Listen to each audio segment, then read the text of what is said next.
Hello, everyone. This is Bhuiyan here. Today, I'm going to talk about the sci-fi action thriller movie, The Wolverine. So, get ready for a mind-bending ride ahead. Watch out. Let's dive straight into the story of the movie.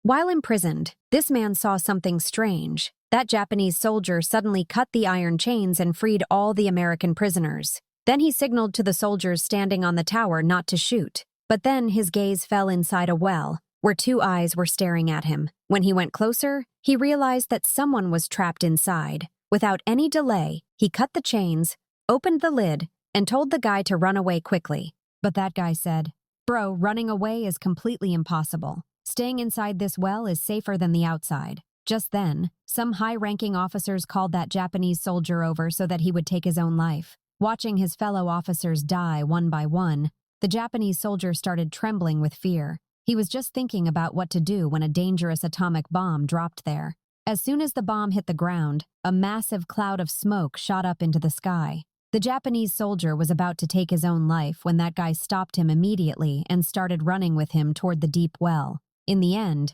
the Japanese soldier jumped safely into the well, but that guy was blown down by the blast. He covered the Japanese soldier with the heavy lid of the well. Outside, a fire raging at thousands of degrees was blazing. But that guy endured the scorching heat of that terrifying fire on his own body. A little later, when everything outside had calmed down, the Japanese soldier only had a few scratches. But that guy was completely charred, reduced to ashes, and the stench of burning flesh filled the air. But what happened next shocked the Japanese soldier out of his senses. That burned guy began to heal right before his eyes, and he was none other than the never-dying Wolverine. The Japanese soldier tried to run away in sheer terror, but Wolverine stopped him. "Why don't you want to go outside?" After that, the two of them grabbed the iron chain, climbed out of that deep well, and when they saw the scene outside, everything had turned into rubble. A few years passed in the blink of an eye. Wolverine was now living all alone deep in the forests, happily coexisting with a bear. One night, the sound of gunfire suddenly echoed through the forest. Wolverine went out in the heavy rain to check and saw that the bear who had been his companion for so many years had been brutally hunted by someone. Seeing it writhing on the ground, Wolverine extended his steel claws and ended his old friend's suffering with a single strike, putting him out of his misery. After that, Wolverine followed the hunter's scent and reached a bar. There, the hunter was still bragging about how the bear had attacked him. Wolverine went straight up to him, raised his hand, and in one swift motion impaled his weapon right through the man's hand and told him his name.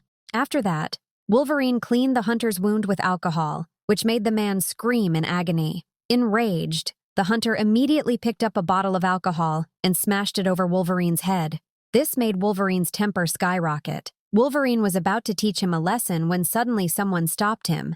A girl said that Wolverine didn't need to dirty his hands for such petty acts. Then she delivered a powerful kick and laid the thug out on the ground. Seeing this, another thug pulled out his pistol. As soon as he raised his hand, the girl attacked him, and in the blink of an eye, she had taken him down. After showing this small action, she put her weapon away. Then she took Wolverine away with her. From their conversation, it turned out that this girl had been assigned to find Wolverine, and her boss was that same Japanese old man whose life Wolverine had saved years ago. Now that Japanese man didn't have much time left, and he wanted to meet Wolverine one last time before he died. So the two of them caught a flight to Tokyo, where they met the old Japanese man lying on a hospital bed, along with his very beautiful granddaughter, Marico. Marico absolutely did not want Wolverine to meet her grandfather in such a filthy state, so that red-haired girl took Wolverine to wash up with hot water. After he got nicely cleaned up, she took Wolverine to the Japanese man.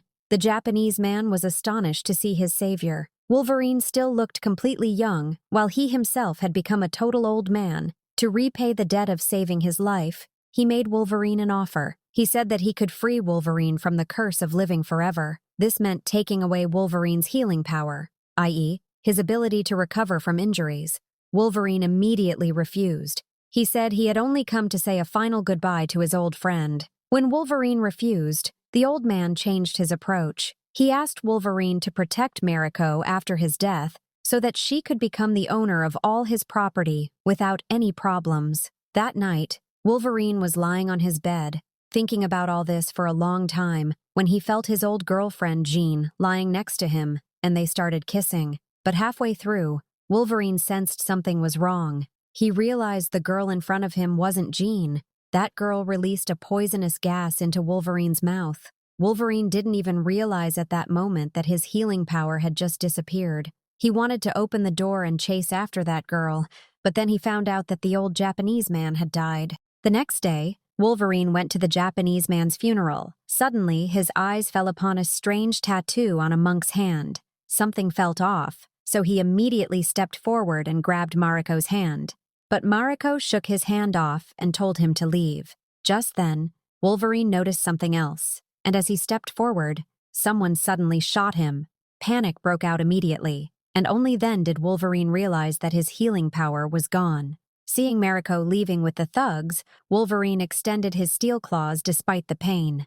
The thugs immediately confronted him. He took out some of them right there. Now they split into two groups. But then his brave Wolverine suddenly got dizzy, and the mob of thugs knocked him down and started beating him. But suddenly, within seconds, all those thugs vanished into thin air. It turned out that Marico's ex-boyfriend had arrived and saved him. After that, Wolverine grabbed Marico and fled from there. And finally, the two of them managed to board a bullet train. Wolverine went to the bathroom and cleaned his wounds a little, but as soon as he came out, he was again confronted by thugs. Seeing them standing at the door, Wolverine extended his claws and decided to teach them a lesson. Wolverine started throwing these small-time thugs straight off the moving train, but when only the last thug remained, just as Wolverine was about to throw him out, he himself got pulled toward the outside. He was about to crash into an iron pole in front of him when Wolverine flipped back and landed on the train's roof. He first balanced himself on the train with his claws, and then, seeing the Japanese enemy in front, pounced on him in one long leap. After dealing with the pursuing thugs, Marico took Wolverine to hide in a small village. And so, the two of them began living like ordinary people. Marico would cook dinner every night and wait for Wolverine to return so that they could sit and eat together. Slowly, they fell in love and lived happily for some time. But brother, happiness never lasts long. One day, when Wolverine woke up, he saw that Marico wasn't there. He immediately ran outside to check and saw some people dragging Marico away by force. Wolverine immediately chased after them, but someone shot Wolverine. But by then, some others had put Marico in a car and driven off. Just then, the red-haired girl arrived in her luxury car. Wolverine quickly got into her car and started chasing them down the mountain. On the other side, two fat thugs had taken Marico to her father. But as soon as they left the room, a ninja dressed in black silently took them both out from behind. Meanwhile, inside the room, Marico's father was threatening her with a knife. He wanted Marico to sign over control of the entire property to him. He had no idea that the man in black had already eliminated all his thugs. By the time he realized this, it was too late. He immediately turned and fled from there. But the man in black had already set a trap. Then, that man took Marico with him. In reality, this man in black had been sent by her ex-boyfriend to save Marico. On the other side, that poisonous girl, Viper, went to Shingen. And Shingen immediately recognized her as the doctor. Viper picked up a pen, applied poison to its tip, and in one quick motion, stabbed Shingen in the neck. The poison spread through his entire body in an instant. Within seconds, Shingen fell to the ground and tumbled into the water. Sometime later, when Wolverine and the red-haired girl arrived, they saw the ground littered with corpses. There, a newspaper wrote, "Come save her." Wolverine knew very well that this was a trap. Still, he couldn't leave Marico there to die. Just then, Wolverine suddenly saw that medical bed that the old Japanese man had used. He immediately lay down on it, pressed a button, and started a full-body scan. As soon as the scan images appeared on the screen, they revealed that a very strange bug was attached to Wolverine's heart. Wolverine immediately understood that his healing power had disappeared because of this wretched bug. Without thinking any further, he took off his shirt and decided to cut the bug out with his own hands. Enduring terrible pain, Wolverine cut open his chest and inserted his hand straight inside. He was just about to grab the bug when someone suddenly entered the room. It was Shingen. He hadn't died from the poison. Without saying a word, he tried to kill Wolverine. The red-haired woman immediately stepped in, leaping onto him. and a fierce fight began between them. Meanwhile, Wolverine finally yanked the bug out, but the pain was so intense that he passed out right there. The good thing was that as soon as the bug came out, his wound began to heal rapidly. Just as Shingen was about to land the final blow, Wolverine got up and blocked his strike. After that, Wolverine delivered a powerful kick, launching Shingen into the air and sending him flying several meters away, then immediately ran after him. The fight became extremely dangerous.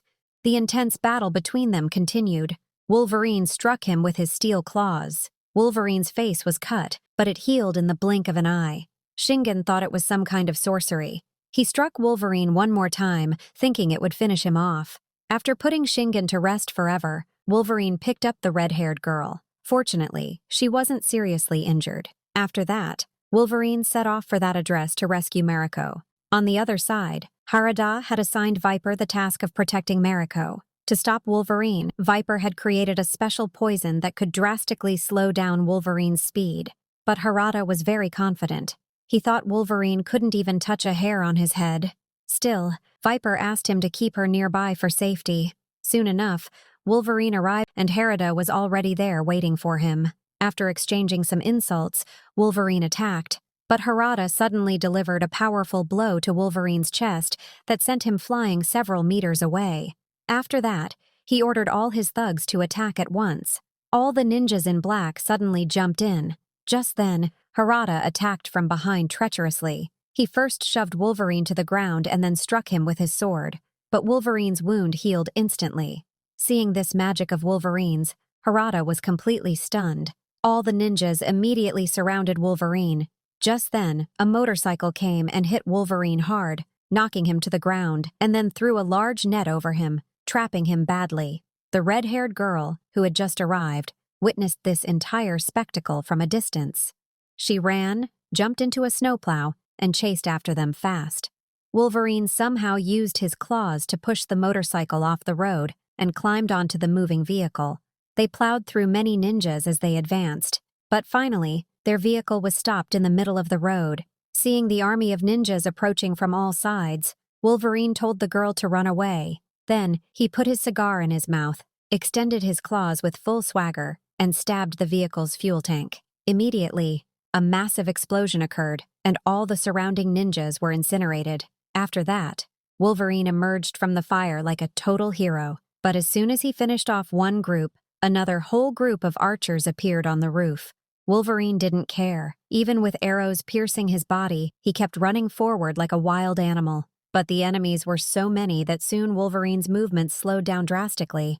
Harada seized the opportunity and fired poisoned arrows. As soon as the arrows hit, Wolverine became extremely dizzy, but he kept standing with all his courage. Seeing this, Harada shot another arrow. The next moment, Wolverine lost all his strength and collapsed unconscious to the ground. Much later, when Wolverine opened his eyes, he saw that the ninjas had tied him down, and right next to him stood a very large silver samurai mecha robot suit. He tried hard to break free, but his hands were terribly trapped in the machines. Just then, that poisonous snake Viper came to him and said that this suit was made of adamantium, which is impossible to cut. She also revealed that she was the one who had placed the bug inside Wolverine's body. Viper deliberately provoked Wolverine. Wolverine roared in anger and extended his claws.